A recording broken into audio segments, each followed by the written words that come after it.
Welcome back, everybody. Today we're going to start a new section in our handwriting. We're going to be looking at pages 132 and 133. So everybody, please open your book to that. Have out a sharp pencil and we'll get started. Let's look first at page 132. We're going to be talking about undercurve loop and undercurve slant letters.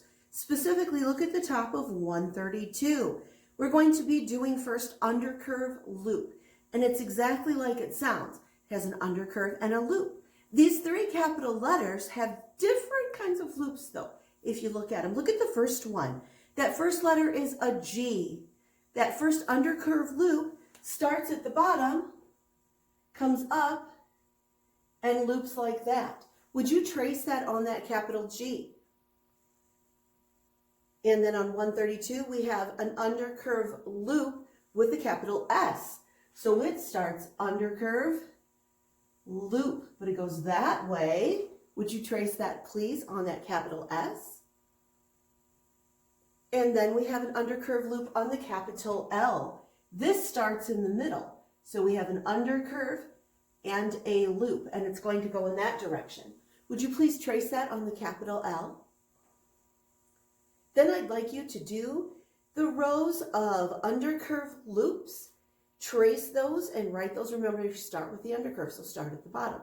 Go ahead and do that. Pause the video and come right back. All right, the next part of the video is the undercurve slant move. We're going to use those for the letters P, R, and B, and they start the same way. We have an undercurve and a slant. An undercurve, slant. Look at the letter P. The capital P starts that way. Would you please trace that? Trace the undercurve slant in that. Then in the letter R, and then in the letter B. Please trace those.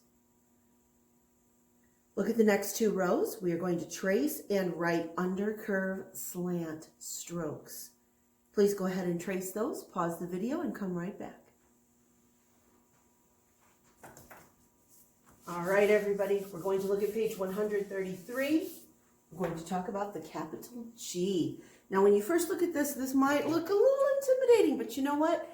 It can be done if you break it down step by step. So we're going to start, look up here for me, please, with the undercurve loop, like that. See how that works? So we're going to start this way. Do that with me, okay? Trace it with your pencil pointer. Undercurve, loop, smile. It should come up halfway. Okay, so that's the first step. Let's do it one more time. Undercurve, loop, smile. Make sure it goes halfway up. The next step is a double curve. Do you remember our double curve? Right, it goes left, right, like that. So right down like that. So let's put these two steps together. Do this with me. We have an undercurve, loop, smile, double curve. Ooh, fun.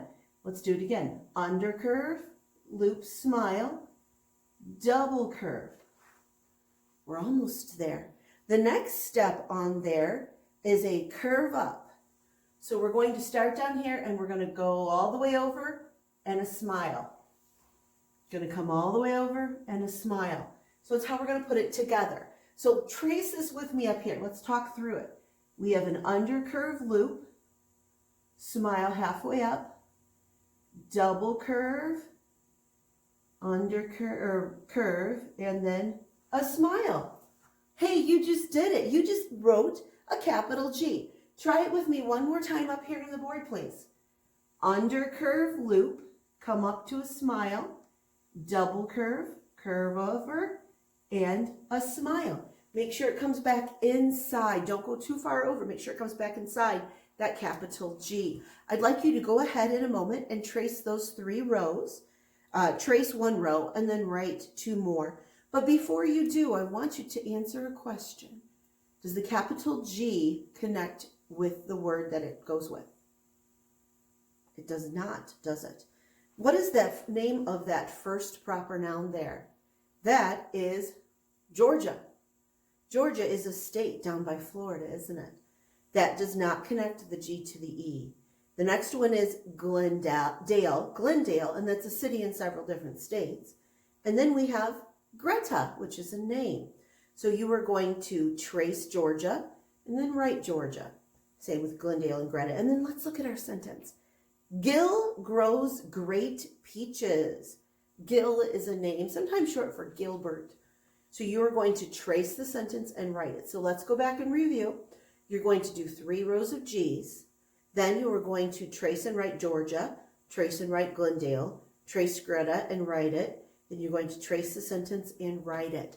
So your capital G's, make sure you're working on those. Do as great a job as you can on them. And I will see you next time.